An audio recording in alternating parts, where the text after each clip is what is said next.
We are now going to look at item 53. This is the bullet that was found on January 20th, 2015. I'll show you the photos first. There's only 6 photos, and then we'll discuss it. So let's go through these 6 photos here. This is pulled up against the blood wall. So where that couch was, the couch has now been moved, and this desk is pushed up against that same wall. You can see to the far left, you can even see that the white painting of that wall, because when the cleaners came in, they painted this wall white to cover up that blood painting, the blood smearing, all that stuff. So when the cleaners came in, they painted this, got rid of the Allahu Akbar written in blood, but this is that same wall. This is the west wall.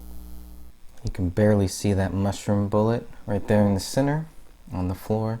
This rolled out of a carpet. I'm assuming the living room carpet. We'll get to that. Here is a comparison to a pin. Shows you exactly where it is. Let's go to the next one. Taking measurements here.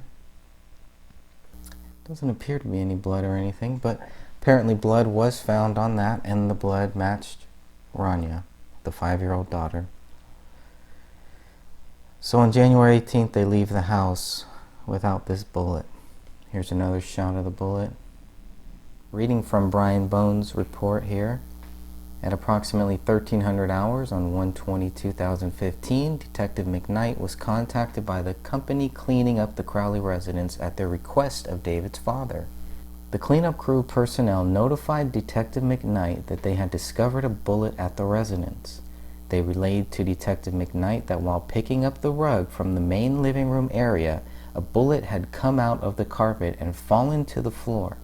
They were uncertain exactly where the bullet had been on the carpet, but said that it had fallen out of the rug and onto the adjacent hardwood floor. I responded back to the scene where I assisted in collecting the bullet that was discovered. I photographed the area, finding that the crime scene cleanup crew had cleaned up the residence. So they're not exactly sure where the bullet was, but it was attached to that carpet.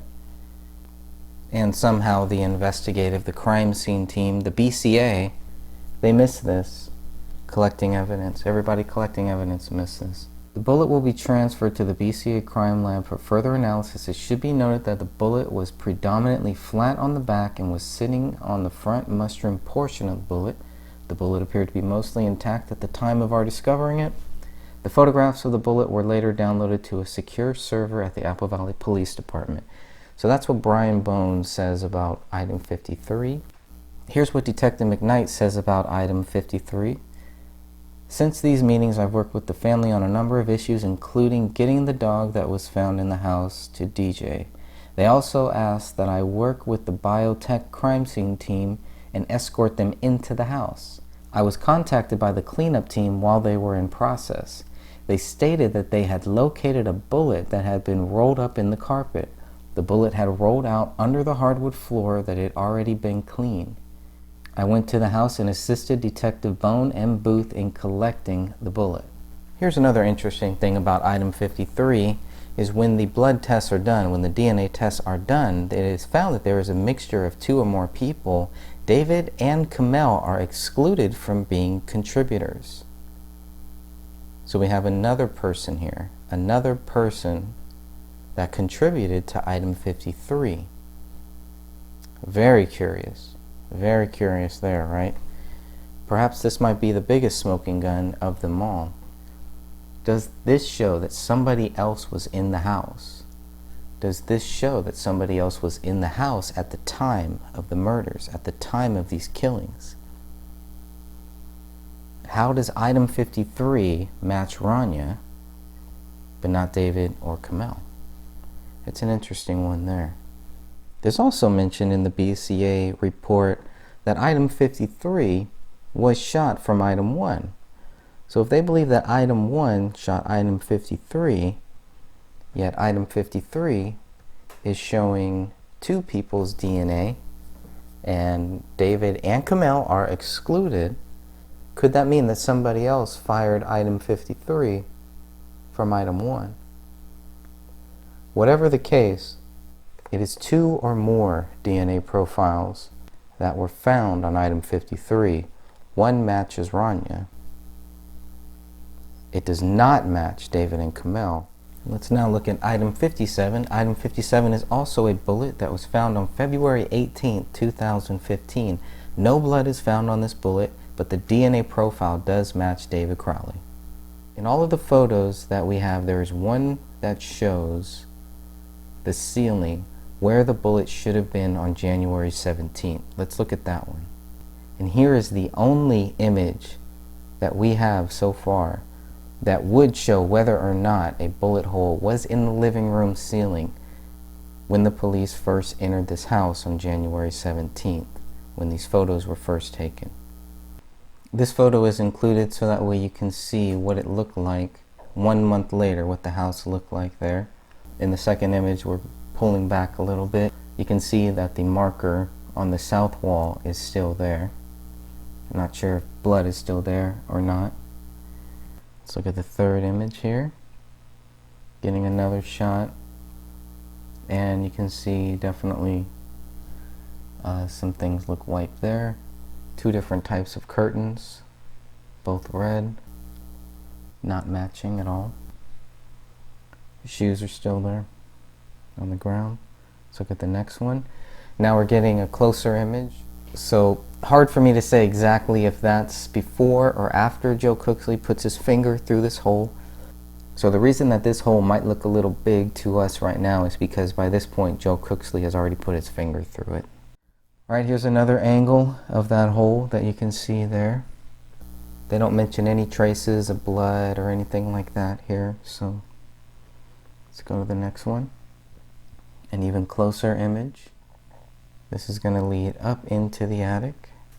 Let's go to the next one. Now we're pulling back a little bit so we can see where somebody would have to be standing or sitting, kneeling, etc.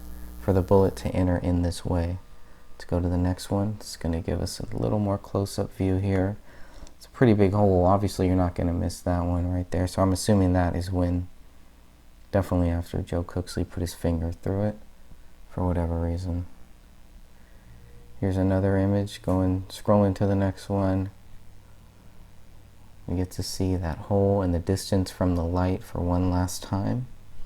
That'll be the last one at this distance. Let's go to the next one with the marker there, and you can see. Now if the marker is up, I would hope that this was taken before Joe Cooksley put his finger through this hole. Hard to really tell. It would be good to follow up on that for sure. Here's from another angle, same one. You can see the distance. It's a big hole at this point.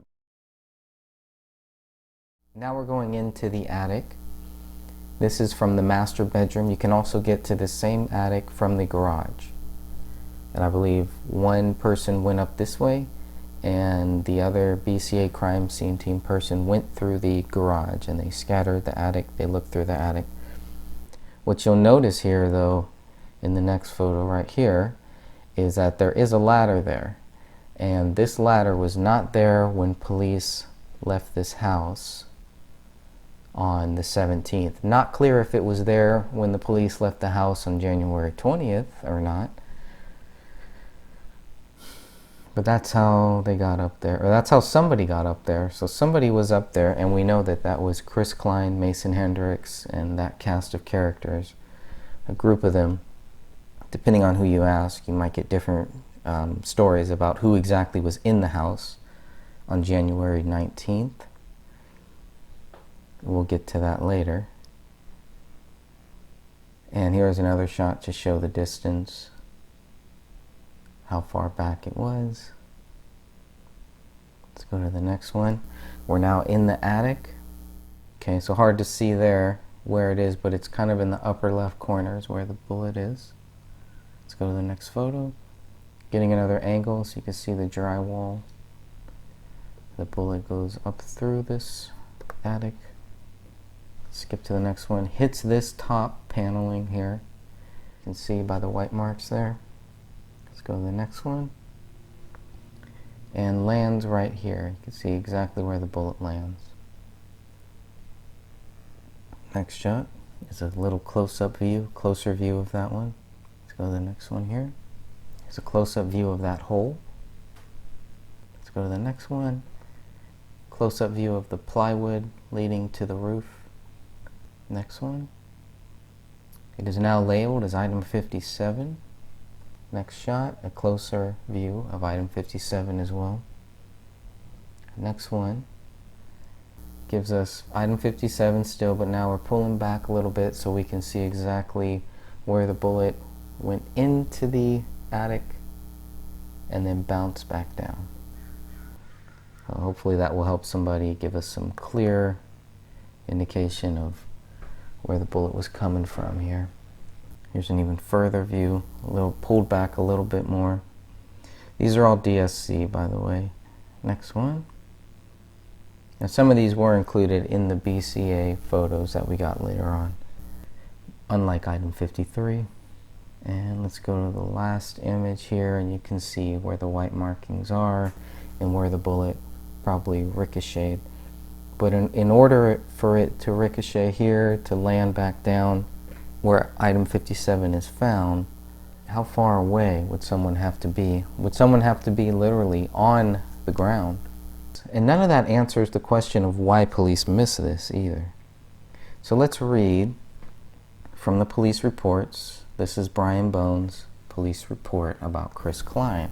This is where it gets very interesting. Okay, on 2/17, I spoke to Christopher Klein, who identified himself as a friend of the Crowley family. I had been trying to locate Klein to learn why he had been at the Crowley residence on 1/19, as a neighbor had called in about a suspicious person at the house.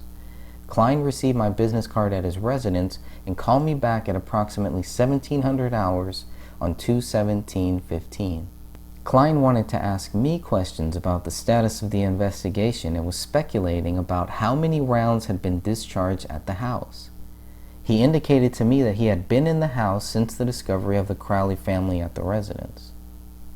He said he had been there with David's father and brother and had seen there were 2 shot rounds in the floor and roof. Prior to this conversation, I was unaware of a round being shot into the ceiling roof. Detective McKnight assisted me in contacting David's father and to ask for consent, to enter the home to look for the damage to the ceiling.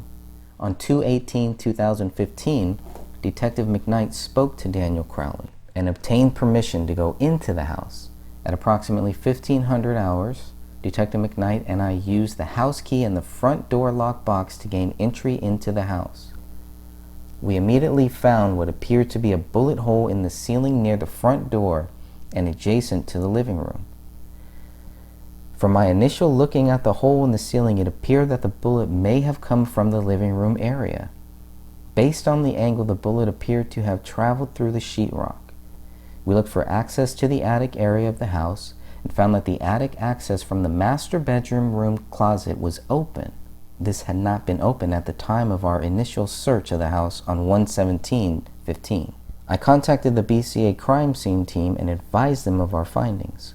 I requested they assist us in documenting the damage and assist in looking for the bullet in the ceiling and attic area. We secured the house, and Detective McKnight maintained security on the house while I obtained a warrant for the house. I prepared a search warrant for the house to recover the bullet believed to be in the ceiling or attic area. On 2/18/15 at 16:25 hours, the Honorable Judge S. Moynihan signed a search warrant granting us access to the house to recover what was believed to be a bullet from the ceiling.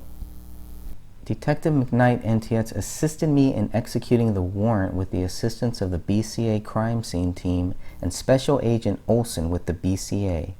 During the warrant, they found what is believed to be a bullet in the attic area of the house.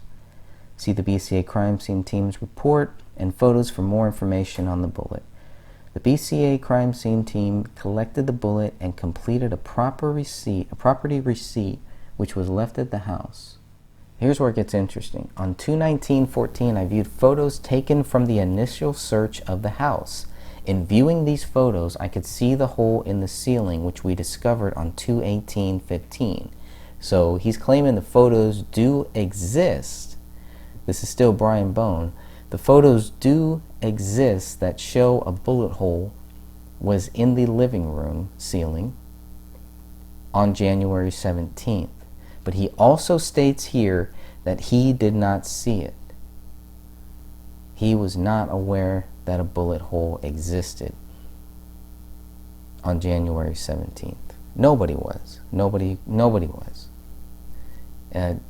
Detective Gummert was a little more evasive in his answer about that. He said that he did see the bullet hole, but he wasn't sure when.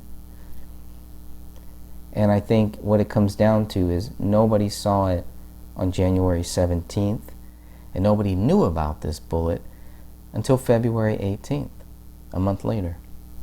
Wow. Detective McKnight writes something similar. He says, on 2/18/2015, I was informed by Detective Bone that there may be a bullet hole in the living room ceiling at the home of David and Kamel Crowley. The party given Detective Bone the information was Christopher Klein. Klein reported to be a friend of the family and had said he had been inside the home with Dan Sr. and Jr. and had seen the bullet hole then. During the initial processing of the crime scene, we knew that we could not account for several bullets that may have been fired from the gun used. The information given to Detective Bone could not be verified since we could not establish a definite connection between the reporter and the family. I contacted Daniel Crowley, Daniel Sr. I contacted Daniel Theodore Crowley, the father of David Crowley. To our knowledge, he is the next of kin in this case. He told me that he was not aware of the bullet hole and had not gone into the home with Klein. I asked for permission from Dan Sr. to enter the home to verify that there is a bullet hole. He agreed to let us in and provided us with the lockbox code. Detective Bone and I went to the home and found the bullet hole near the entryway in close proximity to where the Christmas tree had been. We exited the home and ensured it was secure. I waited in the driveway until Detective Bone could obtain a search warrant. He obtained a search warrant authorized by the Honorable Judge Moynihan. He also contacted the BCA crime scene team to search for the bullet and document the scene. The bullet was located in the attic rafters under the insulation. The measurements and collection of the bullet was completed by the crime scene team. I stayed at the house the entire time and assisted the crime scene team in locating and documenting the location of the bullet. I was assisted by Detective Tietz. The search started at 1700 hours and was concluded at about 1935 hours. The bullet was taken by the BCA for further examination. And once this bullet is tested, once item 57 is tested, it comes back with one male DNA profile, matches David, does not match Kamel, does not match Rania. The results show that blood was not detected on item 57. So the DNA profile does match David. There's no blood on this bullet. Very curious.